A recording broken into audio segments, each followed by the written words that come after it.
महाराष्ट्राच्या शिरोभागावर असलेली शहादा नगरपालिका अनेक दिग्गज नेत्यांच्या प्रतिष्ठेचा विषय असली तरी मतदार ज्या उमेदवाराला पाहून मतदान करणार आहेत ते उमेदवार देखील तगडे आहेत।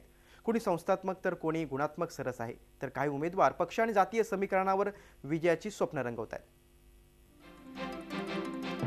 नंदुरबार जिल्ह्यातील शहादा नगरपालिकेच्या निवडणुकीत 27 जागांसाठी 100हून अधिक उमेदवार आपलं नशीब आजमावणार आहेत। या निवडणुकीत पहिल्यांदा कमालीची चुरस पाहायला मिळते। इथे नेहमी काँग्रेस समोर इतरांची लुटूपुटूची लढाई पाहायला मिळते।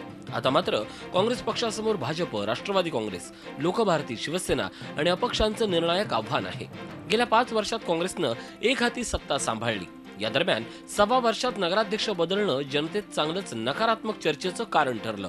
काँग्रेस पक्षाकडून मकरंद पाटील यांना उमेदवारी देण्यात आली आहे। पाटील हे घराणेशाहीतून आलेले उमेदवार आहेत। त्यांचे भाऊ दीपक पाटील यांच्याभोवती शहाद्याचं राजकारण फिरत असल्यानं दीपक पाटील यांचा करिश्मा चालला तरच काँग्रेसची नैया सत्ता काठावर सुखरूप पोहोचणार आहे। आज आपण मुख्य रस्ते सगळे केले,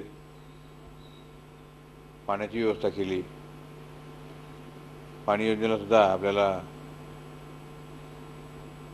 जुन्या DSR मध्ये त्या कॉन्ट्रॅक्टरने आतापर्यंत काम केलं। काँग्रेस समोर सर्वात कडवं आव्हान राहणार आहे ते भारतीय जनता पक्षाचं, कारण आमदार डॉक्टर विजयकुमार गावित यांनी ही निवडणूक भाजपसाठी आणि स्वतःसाठीही खूप प्रतिष्ठेची केली आहे। त्यात भरीसभर काँग्रेस नेते दीपक पाटील यांचे कट्टर विरोधक असलेले मोतीलाल पाटील यांना भाजपनं नगराध्यक्ष पदाच्या शर्यतीत उतरवलंय। पारंपरिक विरोधक दीपक भाई विरुद्ध मोतीलाल तात्या असा सामना काँग्रेस भाजपात इथं रंगणार आहे।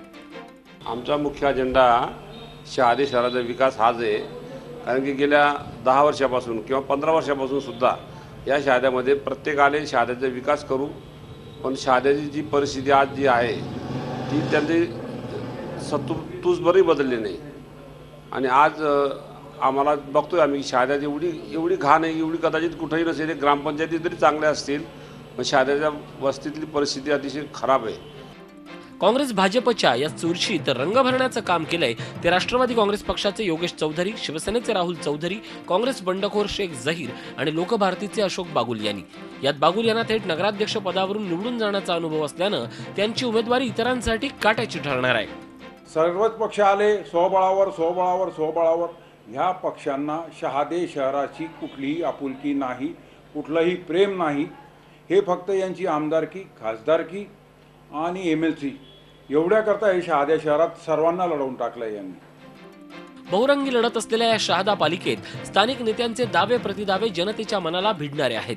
काँग्रेस केलेल्या विकासावर तर भाजप होणाऱ्या विकासावर मत मागते आहे। त्यात अन्य मजबूत दावेदार मोठे राजकीय पक्ष कसे मुकापरस्त आहेत हे दाखवून आपल्या झोळीत मताचं दान टाकून घेऊ पाहत आहेत। प्रशांत परदेशी, झी मीडिया, नंदुरबार।